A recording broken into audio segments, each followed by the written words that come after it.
Hello my dear viewers, welcome back to our new latest vlog అండి. ఈ వ్లాగ్లో మనం ఎక్కడికి వెళ్తున్నామంటే 112 అడుగుల ద ఆది యోగి శివ స్టాచ్యూనే చూడబోతాం. ఈ శివుడు విగ్రహం ఎక్కడ లొకేటెడ్ అయిందంటే కోయంబత్తూరు నుంచి 29 కిలోమీటర్స్ దూరంలో లొకేటెడ్ అయిందనొచ్చు. శబరిమలైకి వచ్చేవాళ్ళు మ్యాక్సిమం ఈ శివుడు విగ్రహాన్ని చూసే వెళ్తారండి. నేను ఎందుకు కోయంబత్తూరుకి వచ్చానంటే మా రిలేటివ్స్ మ్యారేజ్ అయితే ఉంది. జస్ట్ ఆ మ్యారేజ్ని చూసేసి వెళ్తామని వచ్చాను. ఈషాకి వెళ్దామని ప్లాన్డ్గా అయితే ఏమి లేదు. జస్ట్ ఇది వచ్చి అన్ఎక్స్పెక్టెడ్గా దాన్ని విజిట్ చేసామనొచ్చు. మ్యారేజ్ మార్నింగ్ అయిపోయింది. అయిపోయిన వెంటనే బ్రేక్ఫాస్ట్ అనేది కంప్లీట్ చేసాం. ఫైనలీ ఒక చిన్న డిస్కషన్ పెట్టుకొని దాని తర్వాత బస్ అనేది ఉంది. బస్సులో అనేది మేము ఎక్కేసాం. కోయంబత్తూరులో చాలా స్ట్రిక్ట్ గా ట్రాఫిక్ రూల్స్ అనేది ఫాలో అవుతారండి. హెల్మెట్ లేకపోతే 10,000 ఫైన్, లైసెన్స్ లేకపోతే 10,000 ఫైన్. ఇలా ఫైన్ చేసే వల్ల ప్రతి ఒక్కరు అనేది హెల్మెట్ ఖచ్చితంగా వేర్ చేస్తారు.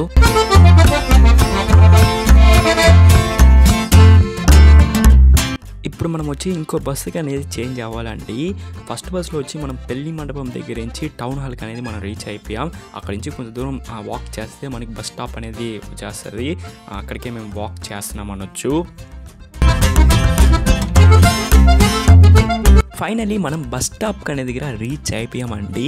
ఇప్పుడు వచ్చి మనం 14D అనే ఒక బస్ అనేది ఎక్కాలి. ఆ బస్ ఎక్కితే మనం డైరెక్ట్గా ఈషాకి అనేది వెళ్ళిపోవచ్చు. చాలా బస్సెస్ అనేది పోతూ ఉంటుంది. మనం ఎక్కాల్సింది అయితే 14D. అఫ్కోర్స్ అండి మన బస్ అయితే వచ్చేసింది. ఈ బస్సులోనే మనం ఎక్కాలి. ఈ బస్సులో ఎక్కితే మనం డైరెక్ట్గా ఈషాకి అనేది రీచ్ అయిపోవచ్చు.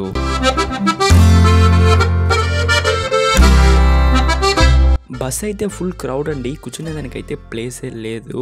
ఎందుకంటే అందరూ ఈషాకి వెళ్ళే వాళ్ళే. ఈషా దాకా నిల్చుకునే వెళ్ళామనొచ్చు. మీరే చూడవచ్చు క్రౌడ్ని అయితే. బస్సులో అయితే జర్నీ 45 మినిట్స్కి ట్రావెల్ అనేది చేసాం ఈషాకి. టికెట్ రేట్ ఎంతంటే 28 రూపీస్ అనేది తీసుకున్నాడు పర్ పర్సన్కి. టికెట్ రేట్ అనేది వేరీ అవుతుంటుంది స్టేజ్ బై స్టేజ్. మీరు స్టేజెస్ మారే కొద్దీ టికెట్ రేట్ పెరగొచ్చు, తగ్గొచ్చు. ఇట్స్ డిపెండ్స్ అపాన్ మీరు ఏ స్టేజ్లో ఎక్కుతున్నారని. ఇప్పుడు మనం ఈషాకే ట్రావెల్ అవుతూ ఉన్నాం. ఈషా దగ్గరికి వెళ్ళిన తర్వాత కంటిన్యూ చేస్తాను. మనం ట్రావెల్ చేసే ప్లేస్ ఎలా ఉంటుందంటే చాలా విలేజెస్ అనేది మనం క్రాస్ చేసి వెళ్ళాలి. అది మాత్రం ఉంటా చాలా కోకోనట్ ట్రీస్ ఇలా బోల్డ్ని మనం చూడొచ్చు. నేచర్ని బాగా ఎంజాయ్ చేసే వాళ్ళకైతే Isha trip one of the best trip అనొచ్చు. మీరు స్క్రీన్లో చూస్తూ ఉండొచ్చు బోల్డ్ అని బస్సెస్ అనేది ఉంటుంది. ఈ బస్సెస్ అన్ని చాలా శబరిమలకి వెళ్ళే బస్సెస్ అనొచ్చు. 1 అవర్ తర్వాత ఫైనల్లీ ఈషాకి అనేది రీచ్ అయిపోయాం. ఇదే మేము వచ్చిన బస్. అందరూ ఈషాని చూసే దానికి వచ్చిన వాళ్ళే. చూడండి సరౌండింగ్స్ మొత్తం మీకు చూపిస్తున్నాను.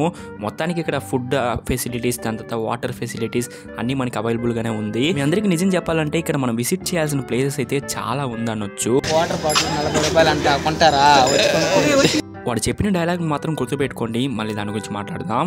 అఫ్కోర్స్ అండి ప్లేస్ అయితే చాలా పీస్ఫుల్గా ఉంది. మన సద్గురు గారు వచ్చి చాలా బాగా ప్లాన్ చేసి కన్స్ట్రక్ట్ చేసినారు అనొచ్చు. హండ్రెడ్స్ ఆఫ్ ఎకర్స్ ల్యాండ్ అనేది కవర్ అయింది సరౌండింగ్స్ మొత్తానికి. చాలా మంది ట్రెడిషనల్ వేలో ఎద్దు పైన కూడా ట్రావెల్ చేస్తూ వెళ్తున్నారండి. మీరు స్క్రీన్ పైన చూస్తూ ఉండొచ్చు. దానికైతే మనం మనీ అనేది పే చేయాలండి. ఇంతకుముందు వాడు ఏం చెప్పాడో మీ అందరికి మ్యాక్సిమం గుర్తుంటుంది అనుకుంటాను. మీరే చూడండి. వాటర్ బాటిల్ 40 రూపాయలు అంటే కొంటారా? చూసారా సార్ డబుల్ యాక్షన్. తాగి చూసి బాగుంది లేదో చెప్తాను బాయ్. అట్లా చూసుకోవాల్సిన నన్నే గాడు గీడు అని మాట్లాడి నేను కనపడగానే గురువు గారు అని పిలుస్తాడు. పరమ దుర్మార్గుడు సార్ వీడు. ఏ సైడ్ సార్ వీడిని అచ్చు అలాగే నీళ్ళలాగానే ఉన్నారు. ఎలా ఉందా? అచ్చు నీళ్ళలాగే ఉన్నది.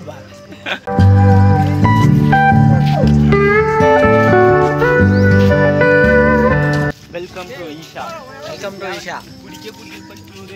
ఇక్కడ వాటర్ ఉండేది మేము చూసుకోకుండానే బాటిల్ అనేది కొనేసాం. వాటర్ ఫెసిలిటీస్ అనేది ఉంది, ప్యూరిఫై చేసిన వాటర్. బోత్ సైడ్స్ చూస్తే చాలా గ్రీనరీగా గార్డెన్ అనేది ఉంది. చూస్తూ ఉండొచ్చు ఎలా ఉందని వ్యూ అయితే. మేము వెళ్ళింది ఒక 12-1 o'clock అనేది వెళ్ళి ఉంటాం. ఆ టైంలో కూడా చాలా గ్రీనరీగా చాలా పీస్ఫుల్గా అనేది ఉండింది. అక్కడ మ్యాక్సిమం ఎండ అయితే ఎక్కువ లేదు మేము పోయినప్పుడు. మీరు పోయేటప్పుడు ఎలా ఉంటుందో తెలియదు. ఏంటి the back view of the ఆది యోగి శివ బస్ అండి. చెప్పేటప్పుడే నాకు గూస్ బంప్స్ వస్తుంది అనొచ్చు. చూసేటప్పుడు చాలా బాగుంది. అఫ్కోర్స్ ఇదే ఇన్ఫర్మేషన్స్ మీరు చూడాల్సిన ప్లేసెస్ అయితే బోల్డెనే ఉంది. బట్ మనం ఈ వీడియోలో ద ఆది యోగిని మాత్రమే చూసుంటాం. మీరు చూస్తుండొచ్చు ఫారినర్స్ కూడా ఉన్నారు. అండ్ ఫైనలీ మన అడుగున అనేది ద ఆది యోగి శివ బస్ట్ ముందర అనేది పెట్టేశాం. మీరు స్క్రీన్ పైన చూస్తూ ఉండొచ్చండి. 112 అడుగుల ఒక విగ్రహం మన ముందర ఉంది. అండ్ మీ అందరికి సారీ అండి, ఈ వీడియోలో నేను విగ్రహం అని ఉంటాను, అది విగ్రహం కాదు శిల్పం అంట. ఇంతసేపు మీరు ద ఆది యోగి శివ బస్ట్ శిల్పాన్ని మీరు చూస్తుంటారు కదా, అది మొత్తం శిల్పం వచ్చి స్టీల్ తోనే కన్స్ట్రక్ట్ చేసింది. అండ్ అది మాత్రమే కాకుండా దాన్ని వచ్చి గిన్నీస్ బుక్ ఆఫ్ వరల్డ్ రికార్డ్లో కూడా పేరు అనేది సంపాదించిందండి. మొత్తానికి ట్రిప్ అయితే చాలా ఎంజాయబుల్గా ఉండేది అనొచ్చు. వన్స్ అగైన్ మీకు శిల్పాన్ని చూపిస్తున్నాను, మీరు కూడా ఖచ్చితంగా ఎప్పుడన్నా మీకు టైం దొరికినప్పుడు విజిట్ చేయండి. నువ్వేం పుషప్స్ ఇస్తున్నావు అని మీ అందరికి డౌట్ రావచ్చు. దీనికి ఒక పెద్ద బ్యాక్ స్టోరీగా ఉంది, దీని గురించి అయితే ఇప్పుడు అవసరం లేదు. శివుడు ముందుగా మనం పుషప్స్ అనేది కూడా చేసాం. అండ్ నెక్స్ట్ ఫైనలీ టూర్ ఎండ్కి అయితే వచ్చేసామండి. మొత్తానికి లైట్నింగ్ షో అనేది కూడా ఉంది 7 PM బట్ ఆ టైం దాకా మేము లేదు.